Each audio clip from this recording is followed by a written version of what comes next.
Anne. Donc, si je ne me trompe pas, tu as commencé ta carrière dans la pub, c'est ça? Pour après reprendre et intégrer l'entreprise familiale, qui est devenue le premier cuisiniste français dans les 5 premiers mondiaux, c'est ça, si je ne m'abuse, non? Européen. On peut présenter rapidement le groupe Schmitt. Et derrière, la question qui va nous importer et qu'on va essayer de creuser finalement, c'est les enjeux du groupe Schmitt, notamment dans le contexte actuel. On a eu un été 2022 avec une des pires sécheresses qu'on ait rencontrées. 2023 a été annoncé comme l'année la plus chaude, donc on voit forcément ça a des conséquences. Et donc il y a des conséquences aussi pour le groupe Schmitt. Donc comment est-ce que voilà, le groupe Schmitt fait face à ces enjeux?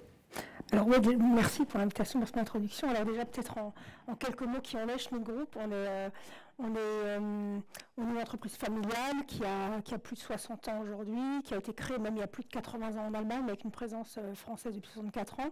On a plusieurs métiers, on a une culture fortement industrielle, d'ailleurs c'est un territoire d'industrie ici, on a une forte culture industrielle, mais on a plusieurs métiers, on a une chaîne de valeur très très étendue puisqu'on conçoit, on produit, on distribue des solutions d'aménagement personnalisées pour la maison. Et notre raison d'être, c'est de créer des espaces de vie inspirants, ça s'appelle Inspiring Living Spaces. Et d'ailleurs, on est en train de faire évoluer notre raison d'être autour de créer des espaces de vie inspirants pour mieux habiter la planète, donc Inspiring Living Spaces for a Better Living, puisqu'on se dit que les espaces de vie inspirants qu'on veut créer pour nos clients, c'est pour qu'ils se sentent bien chez eux, mais il faut aussi qu'on tienne compte du fait qu'il faut qu'ils se sentent bien durablement chez eux, et que le mieux habiter la planète, c'est mieux habiter pour les clients chez eux, c'est mieux habité pour nos collaborateurs qui bossent dans notre entreprise, c'est pour que notre écosystème se sente mieux, et au final, quel impact on a sur la planète. Donc on est en train de faire évoluer effectivement notre raison d'être et notre métier, et donc à la fois les offres qu'on va distribuer, mais aussi notre façon de les faire, pour qu'on réponde aux enjeux, à tous ceux qui ont été évoqués ici. Alors c'est vrai que on est dans un monde qui est hyper mouvant, qui est hyper changeant, et finalement, nous qui avons une chaîne de valeur qui est vachement étendue, on se dit mais ça fait un moment qu'on est déjà impacté par tous les changements qui sont en train de se passer, puisque on achète des produits qu'on revend, on en fabrique, on a une chaîne de valeur on est très centré sur le cœur de l'Europe, mais finalement qui va dans 27 pays, donc on voit des disparités d'un pays à l'autre, etc.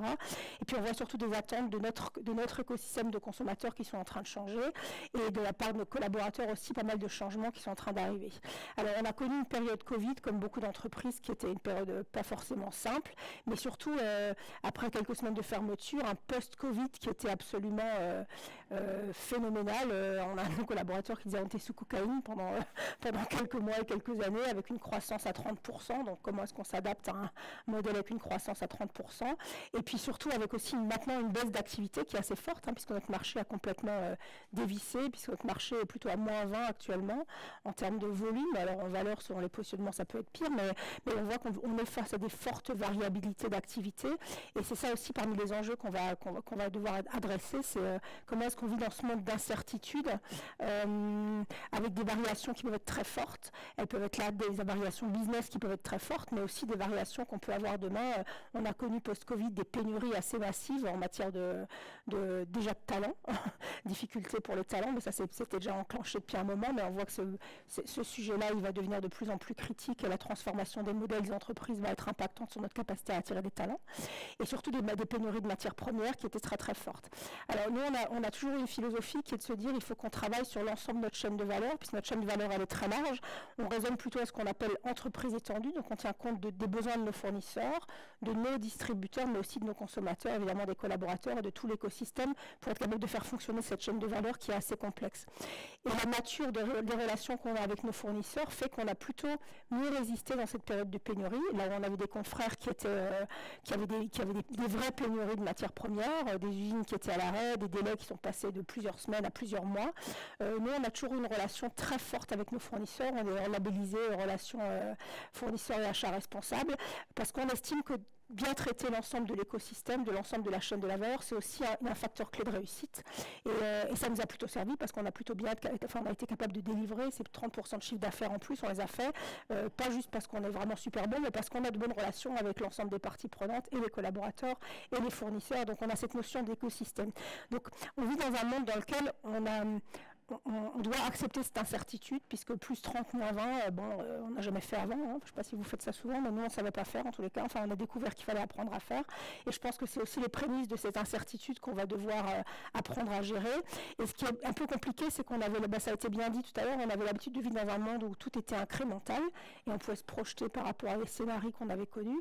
Mais on arrive dans un monde de l'exponentiel, et tout arrive en même temps, et c'est un mur qui va se dresser. Donc il vaut mieux qu'on apprenne à courir un peu, qu'on prenne un peu d'élan pour être capable de passer le mur, sinon on va tous, enfin en tout cas nous on estime qu'on va se clasher dans le mur si on n'apprend pas à courir un peu maintenant et on ne change pas des choses dans notre écosystème, parce qu'effectivement on va être face à des incertitudes, mais la seule certitude c'est que le mur il est en train d'arriver, il est en train de se construire avec ce qu'on a pu voir juste avant. Un autre point qu'on apprend aussi ces derniers temps, c'est que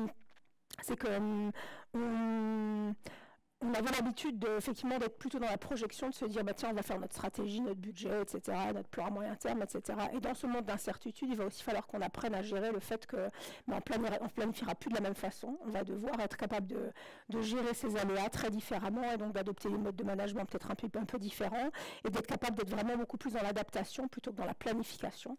Et ça peut aussi donner des éléments de cadre qui peuvent être perturbants pour les équipes, mais auxquels il faut faire face. Donc être capable d'être beaucoup plus dans le test and learn, d'être capable d'être beaucoup plus dans le gérer au fur et à mesure avec les choses inopinées qui arrivent, d'être beaucoup plus flexible, etc. Et donc ça veut dire des organisations assez différentes, ça veut dire des relations assez différentes avec les parties prenantes dont il faut tenir compte aussi. Un point qu'on a aussi vraiment qu'on essaye de travailler aussi, c'est qu'on voit que on sait tous qu'on est à la fin d'une abondance de tout, hein, qu'elles soient des matières premières, qu'elles soient de l'énergie, en tout cas de ce qu'on a pu connaître, mais aussi des talents, etc.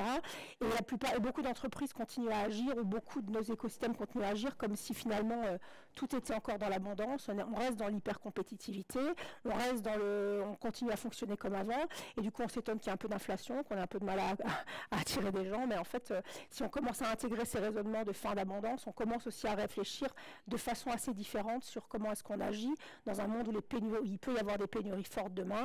Donc ça veut dire des organisations avec plus de redondance, moins de compétition, mais plus de coopération. Enfin, on aura l'occasion d'en reparler, je pense, mais c'est aussi être capable de revoir des choses différemment, de dire que dans les organisations, on fait un budget, mais ce budget, finalement, c'est vraiment une boule de cristal, et c'est plus des orientations et des intentions qu'on veut atteindre, etc. Donc ça attaque fortement nos modes de management assez classiques dans les entreprises.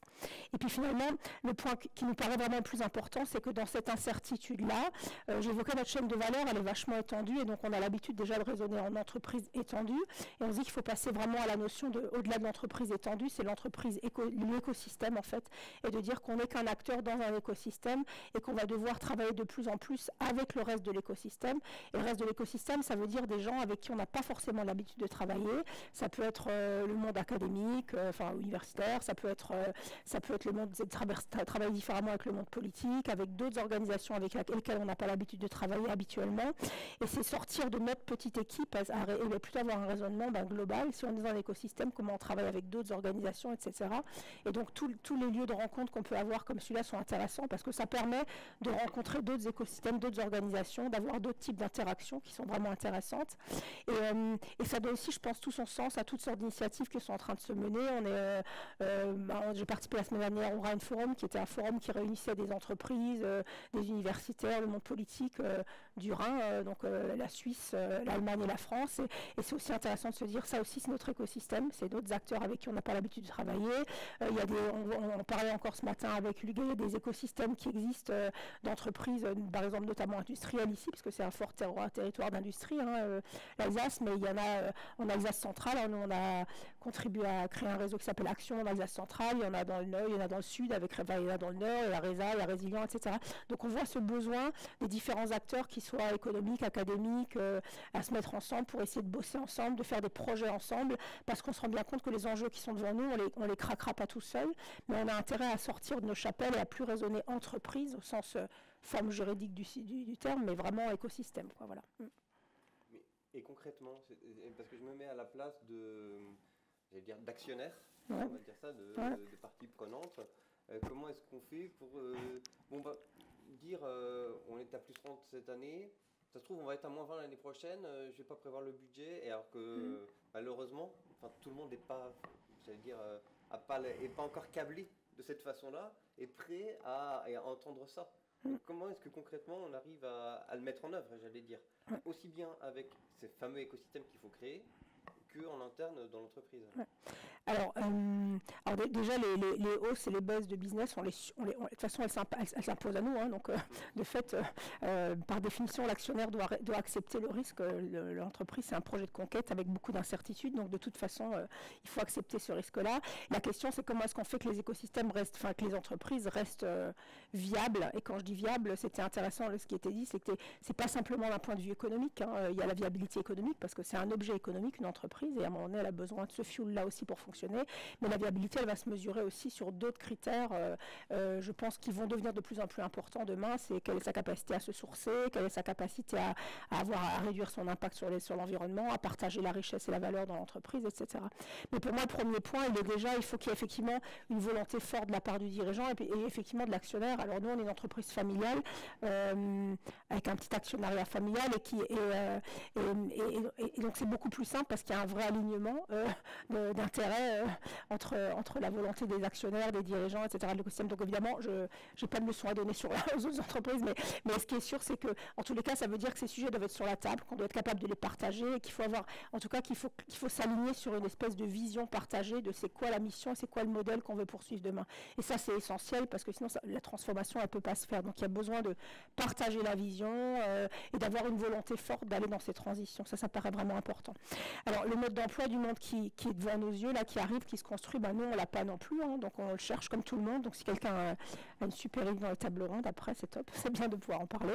Mais ce qui est sûr, c'est que il faut être capable de s'entourer, effectivement, à la fois des collaborateurs. C'est-à-dire que ce n'est pas non plus la volonté d'un dirigeant, d'un actionnaire qui fait que ça va se transformer, c'est comment on embarque des collaborateurs. Tous n'ont pas envie de suivre ce chemin-là, donc comment est-ce qu'on embarque les collaborateurs, comment est-ce qu'on tient compte de cette fameuse intelligence collective qui a été évoquée pour être capable de construire ensemble, nous, notre organisation, au sein de cet écosystème, ça va être quoi nos modes de fonctionnement, etc. Donc il faut embarquer les gens dans l'aventure. Il faut aussi, nous on essaie d'avoir, on a posé une ambition avec nos collaborateurs et puis on essaie de les embarquer sur comment on y va, apprenons, testons des choses, essayons d'être un peu agile dans ces sujets-là.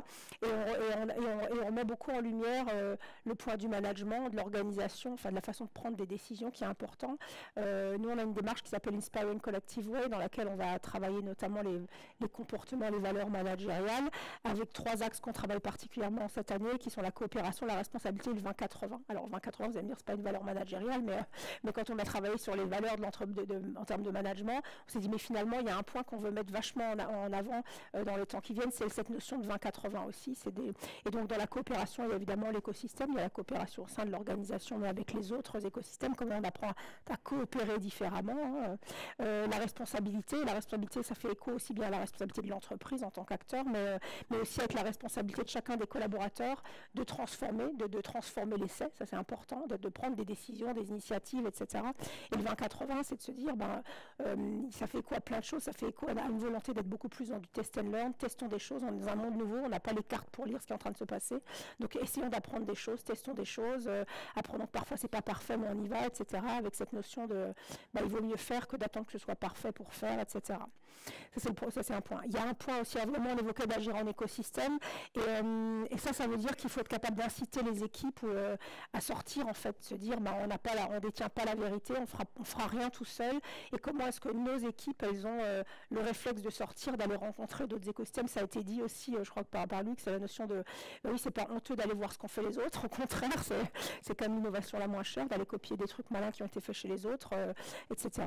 Donc c'est aussi être capable d'aller voir d'autres entreprises, et de se dire que finalement nos ressources, c'est pas que nos collaborateurs, mais c'est finalement tous ceux qui sont dans cette salle, tous les gens avec qui on peut travailler en écosystème, ça peut être des ressources. Et c'est intéressant aussi d'aller chercher des écosystèmes avec qui on ne travaillait pas forcément. Nous, on a un projet d'éco-circularité sur lequel on bosse, dans lequel on intègre aussi des acteurs de l'économie sociale et solidaire qui savent faire des choses très locales, avec qui on peut bosser. Enfin, et c'est apprendre à travailler du coup avec d'autres organisations. Donc, pour agir en écosystème, il faut que les gens aient envie de sortir, qu'ils prennent du temps pour aller voir d'autres organisations, qu'on ait l'humilité de se dire on n'est pas des sachants, mais on va apprendre ensemble, on va essayer des choses ensemble, etc. Et ça veut dire qu'il faut qu'ils se sentent autorisés à le faire, et voire même qu'ils se sentent un peu obligés de le faire, ça devient essentiel. je pense que ça veut aussi dire que nous, on essaie de se dire, mais comment est-ce qu'on peut casser le mythe de la croissance à tout prix, alors sans être dans un modèle décroissance, parce que ça excite pas les foules dans les entreprises de dire demain on fera un petit peu moins que cette année, puis encore un peu moins l'année prochaine. Donc après, peut-être que c'est le marché qui nous oblige à apprendre à faire un peu moins là, cette année, on verra. Mais c'est aussi casser ce mythe de, on est dans un modèle de surabondance, on va faire de la croissance à tout prix. Enfin, on sait tous à peu près, je pense que si on est là, c'est qu'on a une vague impression que c'est un peu fini, ça, mais ça veut dire qu'il faut aussi qu'on se dise, mais c'est quoi un modèle viable dans une entreprise qui demain fera pas forcément de la croissance au sens croissance de chiffre d'affaires tel qu'on le connaît aujourd'hui. J'ai bien aimé l'intervention qui parlait de, oui, on sait que c'est pas forcément le PIB qui réglera le monde, etc. Et je suis en train de, j'ai fait la promotion d'un bouquin que j'adore, qui est Ralentir ou périr, où on parle justement de ce sacro-saint PIB qui règle beaucoup de choses, mais qui finalement ne répond pas aux besoins essentiels des gens. Donc c'est aussi comment est-ce qu'on accepte que notre modèle d'entreprise, c'est pas forcément un modèle de croissance à tout prix, ça peut être un modèle de croissance à condition qu'on mérite de croître, parce qu'on va remplacer des gens qui méritent moins de croître que nous. Donc si on fait pas, ils le feront à notre place. Donc on est moins bien. Donc il faut aussi être comment est-ce qu'on est dans cette logique-là, etc. Et il y a un point moi qui me paraît important aussi, c'est que vu l'urgence de la situation, nous on avait plutôt l'habitude de dire on fait notre petite part, en fait, on essaie de faire notre part du colibri, notre petite part au truc, mais en fait ça suffit plus. Donc c'est bien de faire notre part du colibri, mais c'est comment est-ce qu'on se dit qu'on se met dans un état d'esprit où on a une obligation de résultat. On n'a pas simplement l'obligation de faire quelque chose, mais on a l'obligation d'avoir d'essayer d'avoir de l'impact. Et ça c'est important, c'est de se dire mettons-nous dans un état d'esprit de se dire dans cette transformation-là, il faudra être hyper volontariste et la part du colibri suffira pas, faut essayer d'aller au-delà. Et ça montre aussi l'exigence et ça. Enfin voilà, je veux dire, il faut vraiment être volontariste, je pense, parce que les équipes elles le sentent. Si vous êtes très engagé et volontaire dans la démarche, c'est pas pareil que de dire on va faire notre part du chemin et comme ça on s'est acheté une bonne conscience. Mais je pense qu'on a l'obligation collectivement d'aller un petit peu au-delà, quoi. Voilà. Et dans notre monde technocratique, voire d'ingénieurs parfois, avec cette volonté de l'indicateur à foison, personne demande d'avoir un indicateur du bonheur ou de l'impact. Alors je me méfie à ce que je dis parce qu'il y a Olivier, notre directeur industriel, qui représente la population super intelligente d'ingénieurs de chez nous. Donc heureusement qu'on a des super ingénieurs d'ailleurs.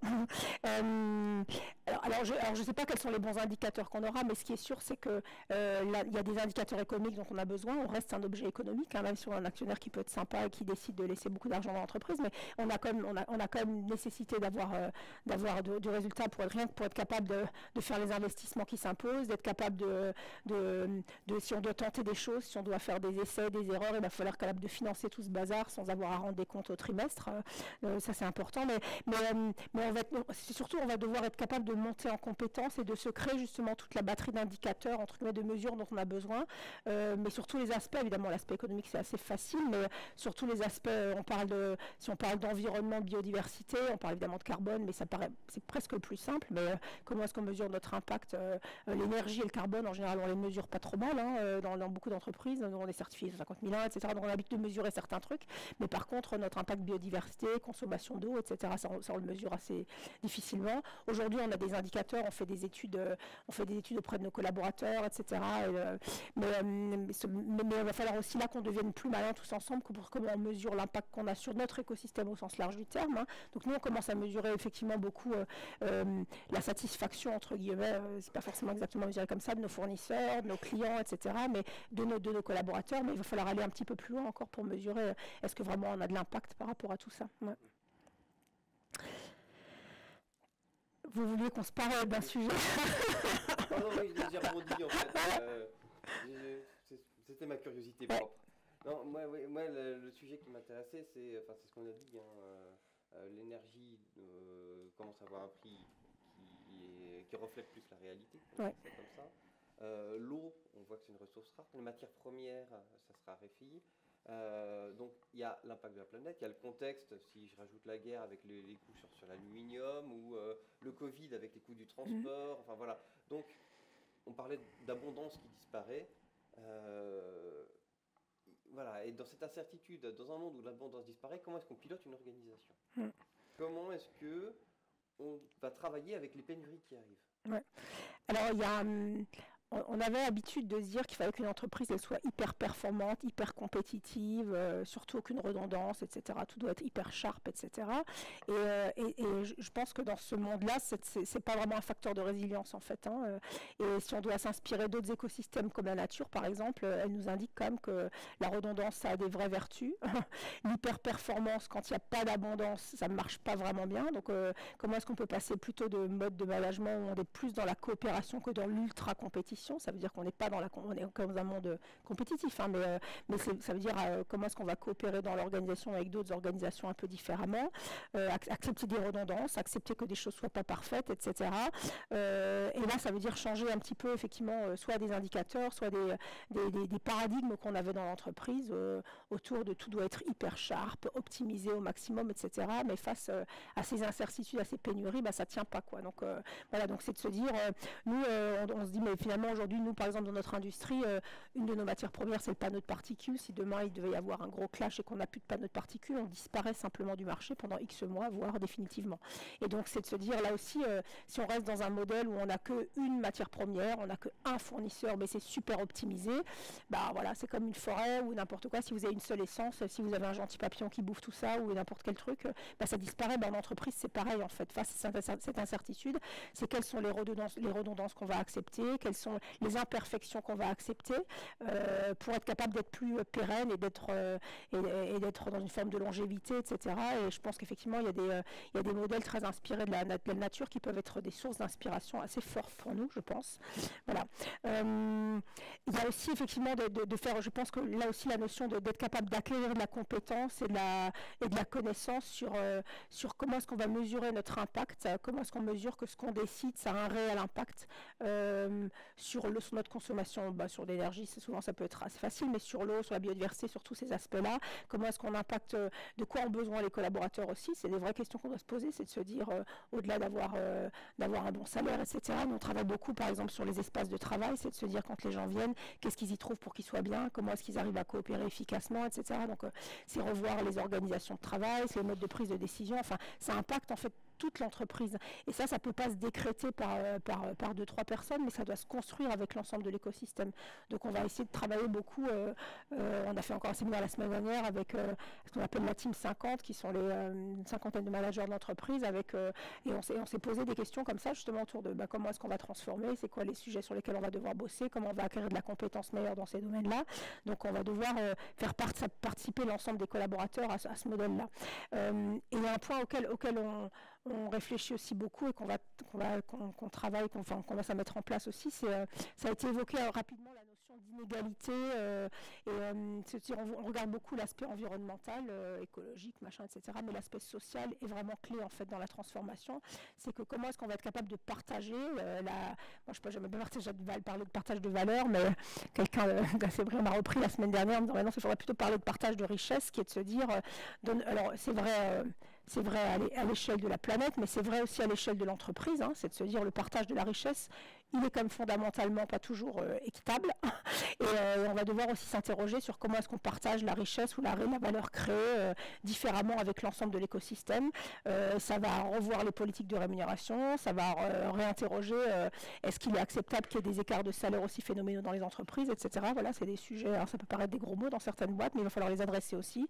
C'est qu'on ne peut pas accepter qu'on ait des collaborateurs dans les entreprises qui ne vivent pas de façon décente et que d'autres vivent de façon presque indécente, etc. Donc c'est aussi tous ces sujets qu'il va falloir adresser et qu'on ne peut pas mettre sous le tapis parce qu'on ne pourra pas raisonner sur toutes les autres transformations si on ne tient pas compte de ce sujet de transformation sociale aussi, de partage de la valeur, de la richesse. Et nous, on estime qu'il y a 3 axes sur lesquels on doit bosser sur le partage de la richesse. Il y a comment est-ce qu'on partage de façon plus équitable entre toutes les parties prenantes, que ce soit les salariés, l'actionnaire, etc.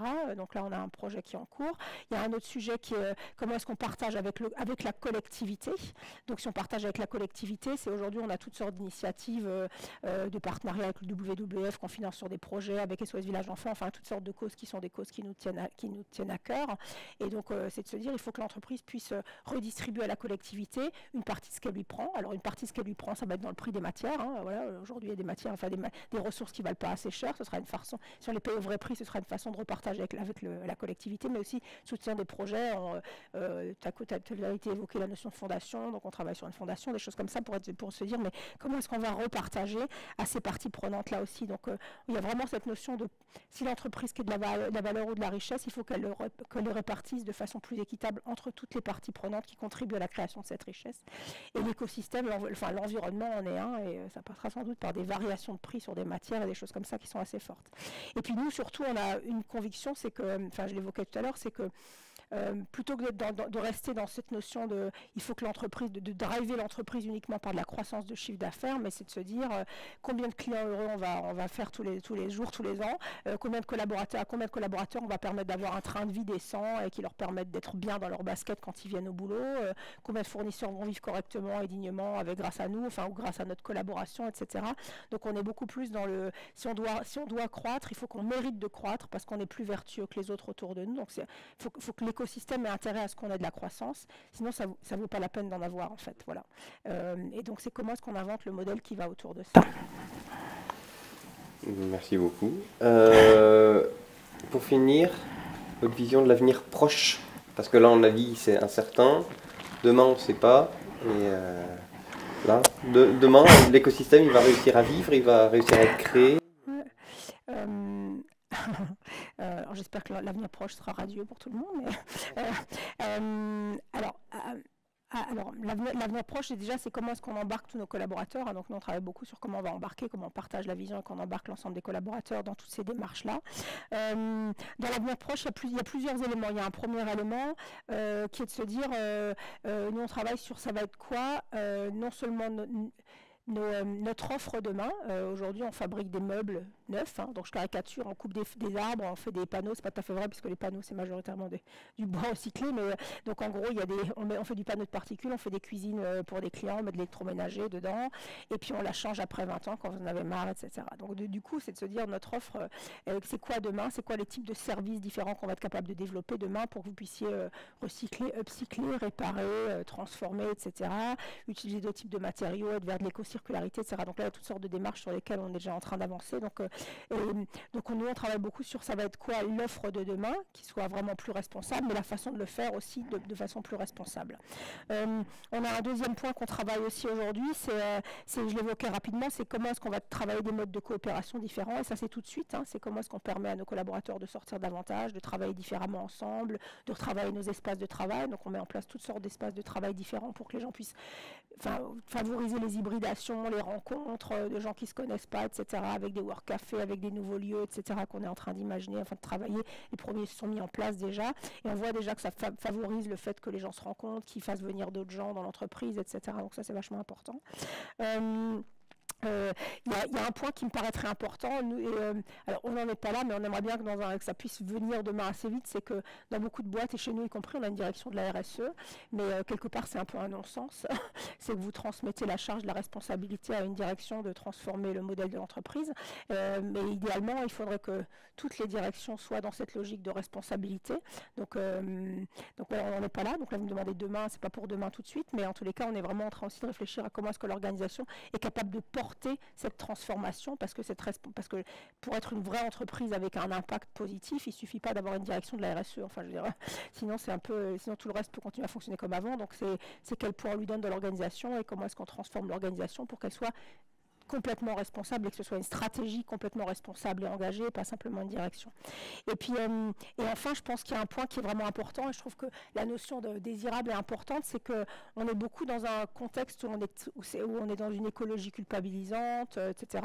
On dresse on pourrait dresser ça a été vu dans le schéma, c'est que c'est les populations au niveau mondial les plus riches qui ont le plus d'impact, et on pourrait aussi être dans un impact de dire on pourrait dresser les jeunes contre les vieux en disant les vieux ils sont transformateurs, super écolos, et les vieux franchement ils ont foutu en l'air la planète. Bon, c'est pas tout à fait vrai, puisque les jeunes ils prennent vachement l'avion, ils achètent du chat et ils mangent plus de viande que les vieux, il paraît, donc c'est pas toujours vrai, voilà. Et donc on a tort de dresser les uns contre les autres ou dire les plus riches ils polluent beaucoup plus que les plus pauvres. Alors, à l'échelle de la planète, c'est vrai, à l'échelle de notre société, c'est à regarder, mais en tous les cas, il faut faire attention, on ne commence pas à opposer. Il y a les bons et les méchants, il y a les écolos et puis les vieux cons. Enfin, il y a vraiment, je pense qu'il faut vraiment qu'on ait cette vigilance-là. Et donc, comment est-ce qu'on est capable de construire ensemble un narratif qui a envie d'embarquer les gens, quoi. C'est-à-dire que plutôt que de dire on est culpabilisant, c'est les uns contre les autres, etc., au contraire, on a besoin de toutes les parties prenantes, quoi. Ceux qui peuvent avoir de l'impact, puis s'il y en a un qui est vachement polluant, bah, si on arrive à l'accompagner vers une transition, bah, il peut avoir un impact énorme en l'étant beaucoup moins, etc. Donc c'est comment est-ce qu'on embarque tout le monde autour d'un vrai projet d'entreprise qui doit être enthousiasmant, qui donne envie d'y aller, parce que sinon si on culpabilise tout le monde, on va tous se tétaniser en disant mon Dieu, on est vraiment super mauvais, etc. Il faut donner un peu d'espoir et donc nous on essaie de voir aussi, de se dire mais finalement cette transformation, elle est aussi pleine d'opportunités, de travailler différemment, dans des meilleures conditions, avec des gens, etc., d'aller bosser avec des gens avec qui on n'a jamais bossé avant, d'aller chercher des clients qu'on n'aurait jamais cherché avant, etc. Donc c'est aussi plein d'opportunités. Et je pense qu'il faut être capable de créer ce narratif qui est vraiment désirable, enthousiasmant, pour que et nos collaborateurs et notre écosystème aient envie de suivre cette transformation. Sinon, on va figer tout le monde. Et alors, on peut tous s'autoflageller en disant on est tous mauvais, là, on va tous crever. Ou alors, on se dit bah, qu'est-ce qu'on fait ensemble. Enfin voilà, il vaut mieux mobiliser pour aller vers de l'action que de culpabiliser, quoi. Ouais. Voilà. Bah, merci beaucoup. C'est un message d'espoir. Ça fait du bien. Ouais.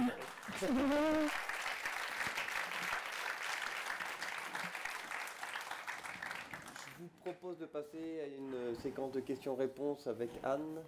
S'il y a des questions dans l'assistance pour détailler. Hop là. Non. Ah oui, bah voilà. À l'ancienne. Merci beaucoup pour ce témoignage super inspirant.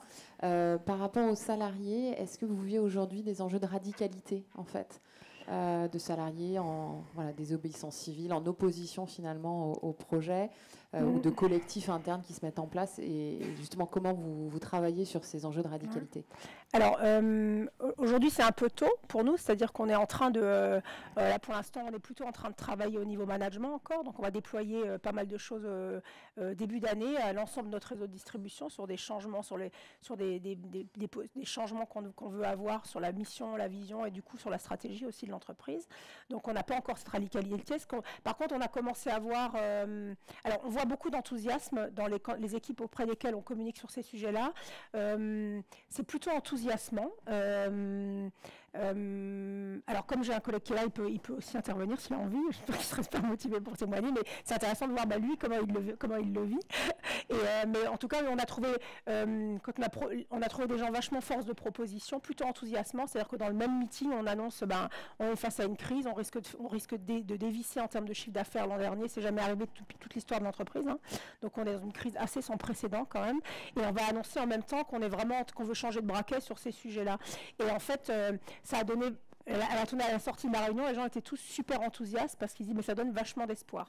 Par contre, on a eu des collaborateurs aussi qui, il y a 2-3 ans, on a une collaboratrice que j'ai vue par exemple qui est partie parce qu'elle dit on n'est pas assez radicaux et presque militants. Donc on peut voir des gens comme ça, mais on voit plutôt des gens qui ont envie de s'engager. Enfin des gens, il y a des gens qui disent bon est-ce que vraiment, est-ce qu'on a les moyens de faire ça? Enfin donc il y a ces interrogations là. Mais moi je vois plutôt de l'enthousiasme quoi. Alors je sais pas Olivier si tu veux dire un mot. Ouais. Il n'y a pas d'opposition et le fait qu'on soit transparent et qu'on communique et vraiment dans une ligne de réflexion depuis des années, les gens ils adhèrent et ils suivent assez et ils sont conscients aussi du problème global et c'est une réponse. Ils sont adhérents plutôt. On n'a aucun point de blocage. Alors c'est vrai que tu le disais, nous on a toujours eu, comme dans beaucoup d'entreprises familiales, on a toujours un sujet de pérennité, donc plutôt que nous on avait l'habitude de dire que le développement durable il fait partie de nos gènes il y a une vingtaine d'années parce qu'on avait envie de continuer à se développer avec cette conviction qu'il faut bien traiter les gens avec qui on bosse, qu'il faut bien traiter notre environnement et puis gagner un peu d'argent pour rester indépendant. Et donc c'est une suite assez logique qu'on apporte, mais aussi parce que les gens voient ce qui se passe autour et ils attendent de l'entreprise qu'elle réagisse, quoi. Enfin, je veux dire, ils ne sont pas totalement schizophrènes, nos collaborateurs, donc ils voient bien qu'il se passe un truc. Alors ils sont plus ou moins engagés, plus ou moins militants, on va dire, mais c'est plutôt intéressant d'apporter une réponse et de permettre aux gens de dire je peux faire quelque chose.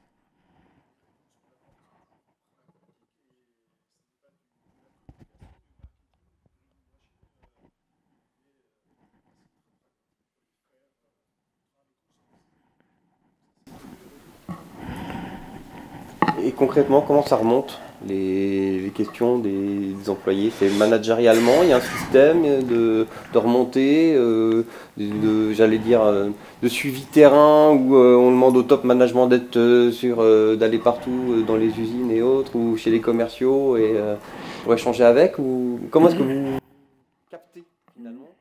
Alors, on a plusieurs sujets, Olivier pourra compléter si vous voulez, mais alors déjà on a partout des correspondants entre guillemets sur ces thématiques-là qui peuvent être ambassadeurs et aussi remonter de l'information. On a des séminaires qu'on organise, hein, on demande aux gens d'être proactifs, etc. On a des groupes de travail où les gens peuvent s'investir, etc. Donc on a plein de démarches comme ça où on propose aux gens d'être acteurs, d'agir, de s'investir, etc. On a fait plein d'initiatives. Par exemple, on a mis en place une plateforme ACT. Il y a juste avant le Covid, d'ailleurs, on proposait aux gens de mettre en ligne toutes sortes d'initiatives qu'ils peuvent faire en matière de RSE, mais que ce soit personnel ou professionnel, hein, depuis une dame qui explique qu'elle fait la maraude dans son quartier pour les SDF, jusqu'à des gens qui disaient mais on jette plein de masques avec le Covid, on ne pourrait pas en faire autre chose, et un collaborateur qui a trouvé une boîte qui peut recycler les masques pour en faire du matériel scolaire. Enfin, il y a plein d'initiatives comme ça, donc on permet aux gens soit de faire des choses sur le terrain, sans forcément que c'est à remonter, on n'est pas obligé de tout savoir, hein, et soit de s'investir dans des groupes projets, etc. quoi. Ouais.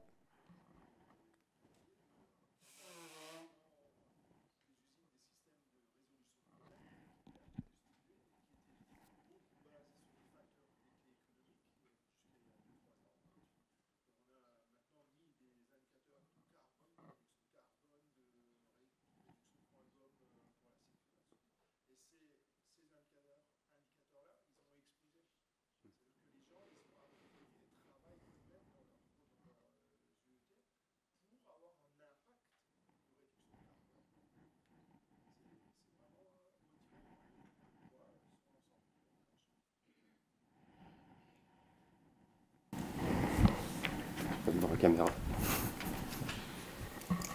Merci. Bonjour, Guillaume Kaufmann, Initiative Durable. J'ai une question. Est-ce que vous êtes posé des limites dans votre développement? Par exemple, j'ai un adhérent là, qui, dans son orientation stratégique, le souhait, c'est grossir sans grandir. Est-ce que vous vous êtes posé des limites comme ça en disant mais ça, on n'y va plus parce que c'est plus possible? Alors, non, on ne s'est pas posé des limites, c'est-à-dire que tant qu'on a des confrères qui bossent moins bien que nous, qui croissent, autant qu'on remplace les mecs pas bien.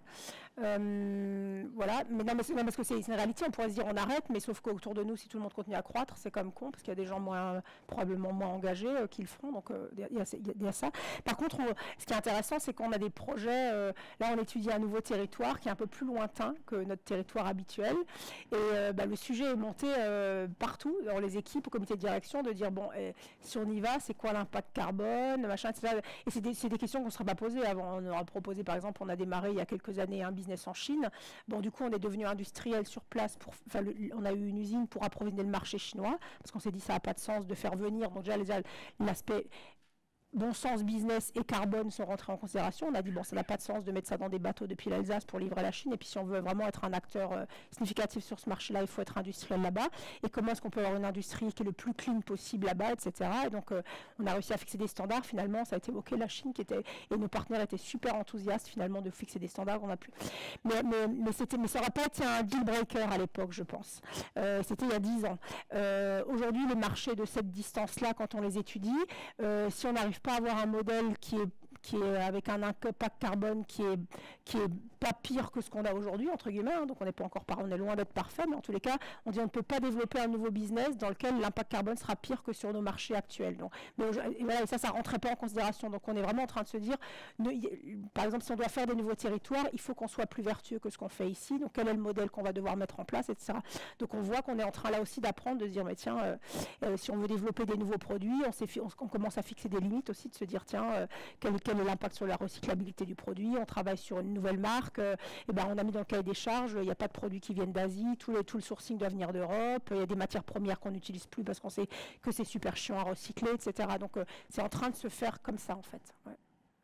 Mais là aussi, on apprend. Hein, c'est pour ça, je pense que la notion de devenir plus compétent, entre guillemets, sur comment est-ce qu'on est capable d'avoir les bons capteurs, les bons indicateurs, et diffuser ça dans l'organisation pour que nos collaborateurs, quand on développe des nouveaux projets, ils sachent comment je mesure, est-ce que vraiment ça a un impact positif sur la biodiversité, sur le carbone, sur le confort de travail des gens, etc. Ça, c'est des choses qu'on a l'habitude de faire, mais sur les autres aspects, il faut qu'on acquiert de la compétence. On n'a pas aujourd'hui la connaissance et la compétence suffisante, je pense. Ouais.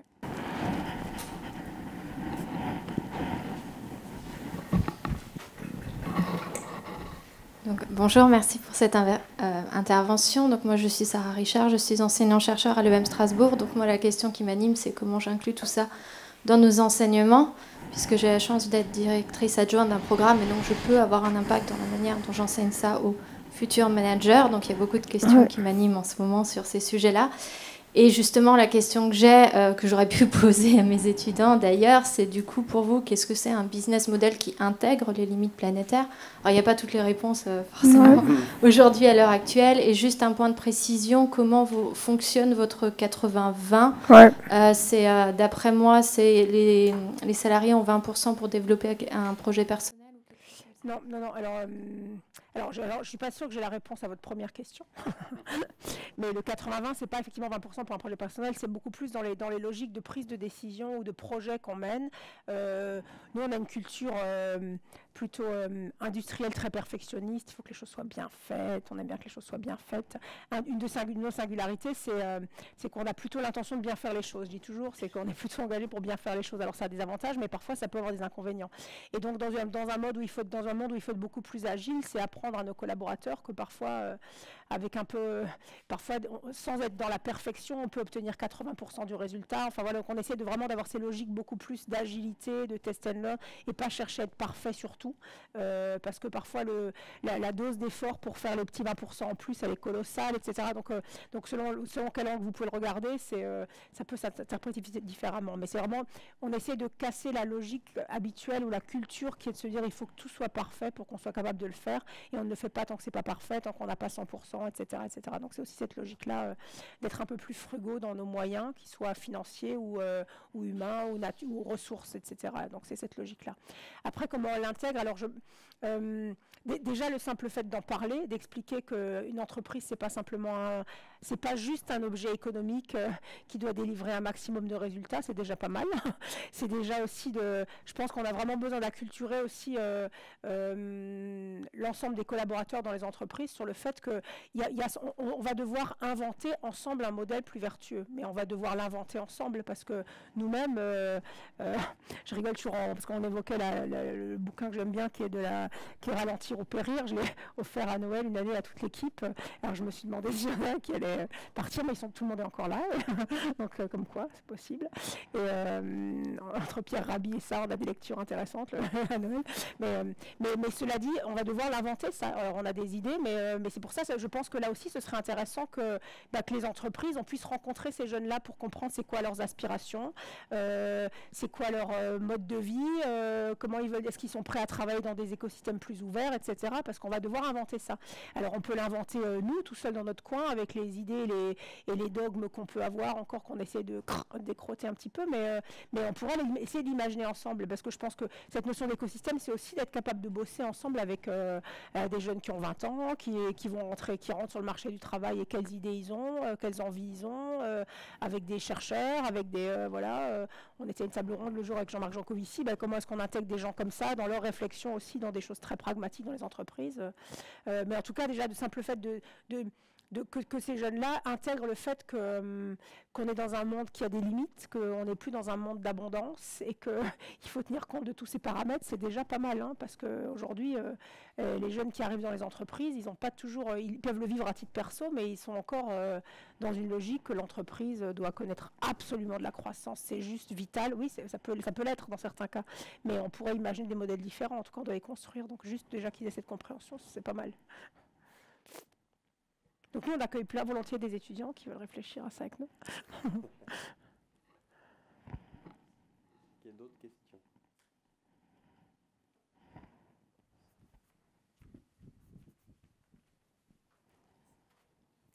Bonjour, Vanessa Drif, financière MESCA. Vous avez du coup pas mal communiqué, répondu sur l'intégration, la communication avec vos différents collaborateurs. Aujourd'hui, vous êtes une entreprise familiale. Vous avez parlé tout à l'heure de la pérennité de l'actionnariat. On sait qu'aujourd'hui, un des enjeux aussi importants dans les sociétés, c'est d'intégrer des nouvelles générations. Comme vous l'avez dit aussi, par rapport aux collaborateurs, il y a des différents âges avec des sensibilités différentes. Aujourd'hui, au sein de votre groupe, comment vous arrivez à pérenniser cet actionnariat, à intégrer peut-être les différences de génération, de sensibilité avec les enjeux d'aujourd'hui? Alors nous on triche un peu entre guillemets parce qu'on n'est que deux.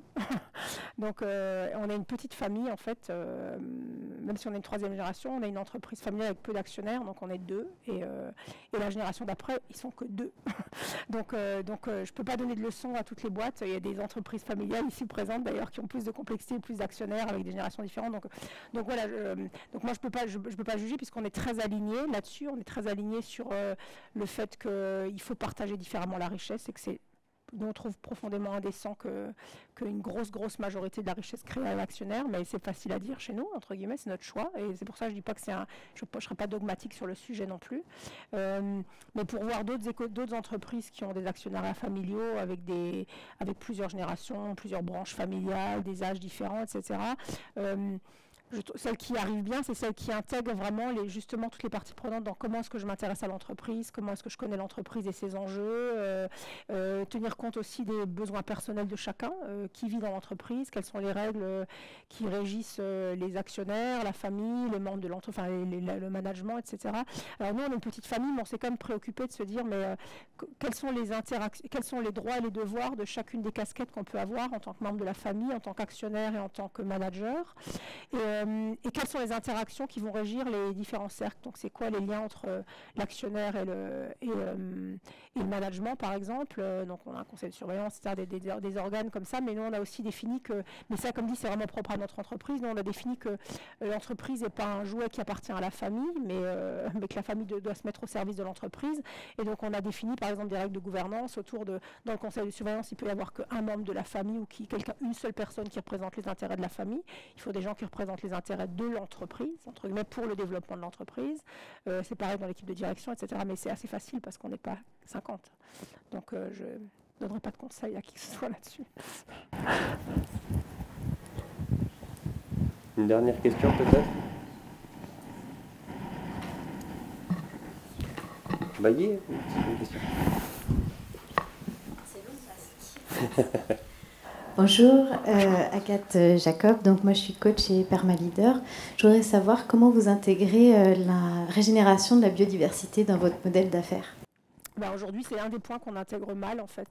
On se reposait la question l'autre jour, on construit une nouvelle usine et on se disait mais tiens, est-ce qu'on a intégré impact biodiversité de la nouvelle usine? Et en fait non. Alors on peut se dire c'est un prêt aujourd'hui, et voilà, mais de fait on ne l'a pas intégré. Donc on dit ça c'est un sujet sur lequel on doit devenir plus malin. On va travailler sur des nouveaux bureaux qu'on va installer à Célestat, où là c'était un cahier des charges, c'est de se dire comment on intègre la biodiversité à la fois dans les choix des matériaux et dans le lieu en tant que tel. Donc on aura des mini-forêts, on aura plein de sujets autour, etc. Voilà. Mais de fait ça faisait partie des choses qu'on ne regardait pas parce qu'on ne sait pas forcément bien les mesurer, etc. Donc ça fait partie des trucs qu'on doit regarder davantage, ou je dis on doit apprendre de devenir plus intelligent. Typiquement la biodiversité, c'est le sujet sur lequel on est le moins bien armé. Donc on est assez preneur, d'ailleurs s'il y a des gens qui peuvent bien nous aider là-dessus. Autant on est très regardant sur d'où viennent les matériaux, comment ils sont faits, quels sont les matériaux qu'on utilise, etc. Donc là, dans ce type de réflexion, on peut l'avoir d'une certaine façon. Mais typiquement sur nos implantations, aujourd'hui, on apprend en fait. Donc sur les prochains bureaux, on est en train de l'intégrer, voilà. Mais on n'avait pas ce réflexe jusqu'ici. Donc on est vraiment novice dans ces domaines-là encore aujourd'hui. Et je pense que beaucoup de boîtes, ça doit être plus compliqué, parce qu'autant le carbone, l'énergie, bon, on arrive à mesurer dans les grandes lignes, les outils, l'eau encore, voilà, mais la biodiversité, c'est pas... on serait preneur de tuyaux.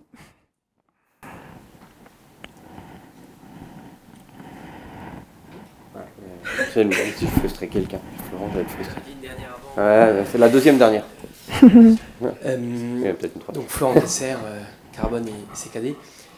Est-ce que vous êtes aidé par des institutions politiques, collectivités ou autres pour cette transition? Parce que cette transition, on parle quand même de compétitivité, donc il y a des qualités, il y a plein de choses, mais l'équilibre économique, c'est ce que vous devez présenter pour sortir un projet quand même.